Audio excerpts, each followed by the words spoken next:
नमस्कार साथियों, कैसे हैं आप सभी। आशा करता हूं कि आप सभी स्वस्थ होंगे। आप सभी का मेरे YouTube चैनल आराध्य होम केयर में हार्दिक स्वागत है।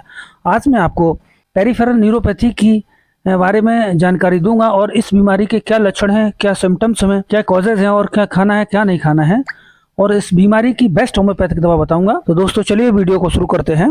न्यूरोपैथी क्या है? यह एक तंत्रिका की समस्या है जो शरीर के विभिन्न हिस्सों के सुन्न पड़ जाने और उनमें दर्द, सूजन या मांसपेशियों में कमजोरी का कारण बनती है। यह आमतौर पर हाथों या पैरों में शुरू होती है और समय के साथ बदतर हो जाती है। इसे पेरिफेरल न्यूरोपैथी कहा जाता है।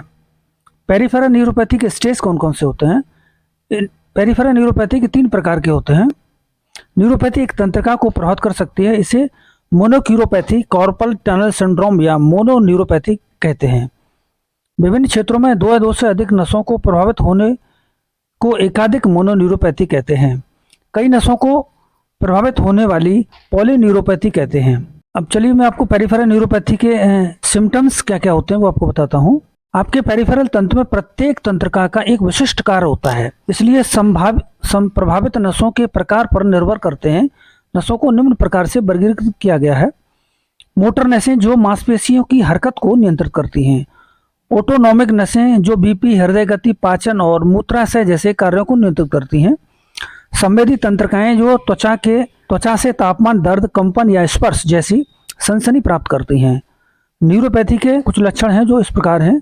समन्वय की कमी और गिरना, स्पर्श के प्रति अत्यधिक संवेदनशीलता, मोटर तंत्रिका प्रभावित होने पर मांसपेशियों में कमजोरी या लकवा, आपके पैर के पंजों या हाथों में संवेदन शून्यता, सिरहन की धीरे धीरे शुरुआत जो आपके पैरों या बाहों में फैल सकती है, तीव्र चुभन वाला ठंडा या जलन भरा दर्द। यह ऑटोनॉमिक तंत्रिका प्रभावित होती है जो निम्न लक्षण होते हैं। यदि ऑटोनॉमिक तंत्रिका प्रभावित होती है तो निम्न लक्षण होते हैं: मूत्राशय, पाचन या आंत्र समस्याएं, गर्मी के प्रति असहनशीलता और बहुत पसीना आना या बिल्कुल ना आना, रक्तचाप में परिवर्तन से चक्कर आना या हल्कापन महसूस होना। अब मैं आपको बताता हूँ न्यूरोपैथी के कुछ कॉजेज के कारण कौन कौन से होते हैं जिसकी वजह से पेरिफेरल न्यूरोपैथी आपको हो जाती है। पेरिफेरल न्यूरोपैथी तब होती है जब आपके पेरिफेरल न्यूरोपैथी के कई कारण होते हैं जिनमें से वंशानुगत न्यूरोपैथी प्रमुख है।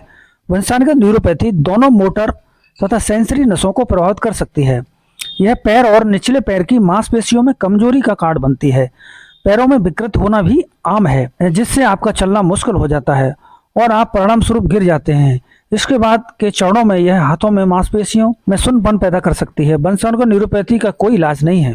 अन्य कारणों से हुई न्यूरोपैथी, एक्वायर्ड न्यूरोपैथी। ये न्यूरोपैथी बहुत आम है। इसके कई कारण हैं जिसमें से निम्न शामिल हैं: संक्रमण और ऑटोइम्यून विकार, तंत्रिका फाइबर को नुकसान पहुंचाने वाले रोगाणुओं में HIV, human immuno deficiency virus, herpes virus और वो बैक्टीरिया जो सिफिलिस का कारण बनते हैं शामिल हैं।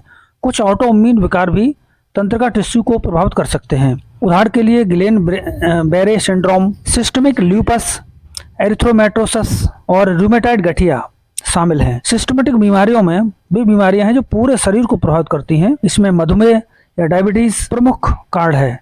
गुर्दा रोग, कुछ कैंसर्स और हार्मोनल असंतुलन जैसे मधुमेह के उपाय और दवाएं तथा जहर, कुछ दवाएं जिससे कैंसर के इलाज के लिए उपयोग किया जाता है। पेरिफेरल नसों को नुकसान पहुंचा सकती हैं। भारी धातुओं, लेड और पारा तथा औद्योगिक रसायनों, विशेष रूप से सॉल्वेंट जैसे जहरीले पदार्थों के संपर्क भी तंत्रिका कार्य को प्रभावित कर सकता है। ट्रॉमा, इसमें गिरने, कार दुर्घटना होने या खिलने में अचानक चोट लगती है। पेरिफेरल नसों को आघात तंत्रिका के संकुचित होने के कारण होने वाले नसों के दबने से भी हो सकता है। संवहनी विकार या वेस्कुलर डिसऑर्डर, न्यूरोपैथी तब हो सकती है जब बाहों और पैरों में रक्त प्रवाह, सूजन, रक्त के थक्कों या अन्य वाहिकाओं के विकारों से बाधित होता है। घटित रक्त प्रवाह तंत्रिका कोशिकाओं के ऑक्सीजन से वंचित रखता है जिससे तंत्रिका कोशिकाएं क्षतिग्रस्त या नष्ट हो जाती हैं। न्यूरोपैथी होने का जोखिम इन वजहों से बढ़ जाता है: ज्यादा वजन होना या मोटापा होना, हाई बीपी की समस्या होना, मधुमेह। यदि आपको डायबिटीज है तो इसके कारण होने वाली तंत्रिका क्षति को जोखिम आपकी उम्र और डायबिटीज के साथ बढ़ता है। डायबिटीज की नवीनतम जानकारी: अत्यधिक शराब पीना, शराब का अत्यधिक सेवन थियामिन और अन्य आवश्यक पोषक पदार्थों को खत्म कर सकता है जिससे बाहों और पैरों में न्यूरोपैथी हो सकती है।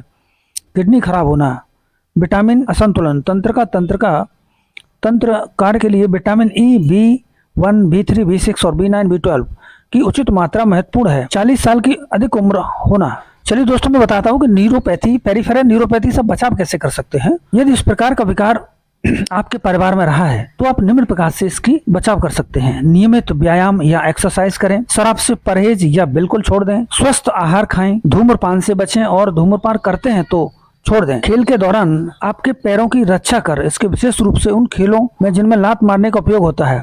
यह जानकर कि ऑफिस या विद्यालय में आप किन विषाक्त पदार्थों के संपर्क में आ सकते हैं। यदि आपको मधुमेह है तो अगर आप न्यूरोपैथी का कोई भी लक्षण अनुभव करते हैं तो निम्न अपने रक्त में ग्लूकोज का स्तर नियंत्रित रखें। साल में कम से कम एक बार पैरों की जांच अवश्य कराएं। कुछ न्यूरोपैथी की कॉम्प्लिकेशंस हैं जो आपको मैं बता रहा हूँ। पहला है संक्रमण।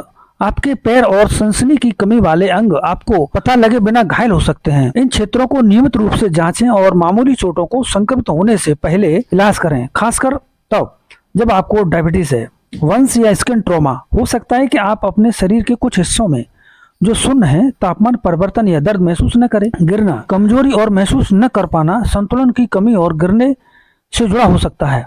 चलिए दोस्तों, अब मैं आपको पेरिफेरल न्यूरोपैथी की सबसे बेस्ट होम्योपैथी की दवा बताता हूँ, जिसमें पहली दवा है जेल्सिमियम 30। इसको आपको 2 ड्रॉप्स 2 टाइम यानी दिन में 2 बार लेना है, सुबह और शाम को। डायरेक्ट ऑन टंग लेना है और दवाई खाने से आधे घंटे पहले कुछ नहीं लेना है और आधे घंटे बाद में भी कुछ नहीं लेना है। दूसरी दवा है अर्निका मोंटाना 30। इसको भी आपको 2 बूंद सुबह लेना है और 2 बूंद शाम को लेना है। डायरेक्ट आपको जीप पर लेना है और आधे घंटे पहले कुछ नहीं खाना है दवाई के, आधे घंटे बाद भी कुछ नहीं खाना है। तीसरी दवा है कालीफॉस 6X। ये टैबलेट है।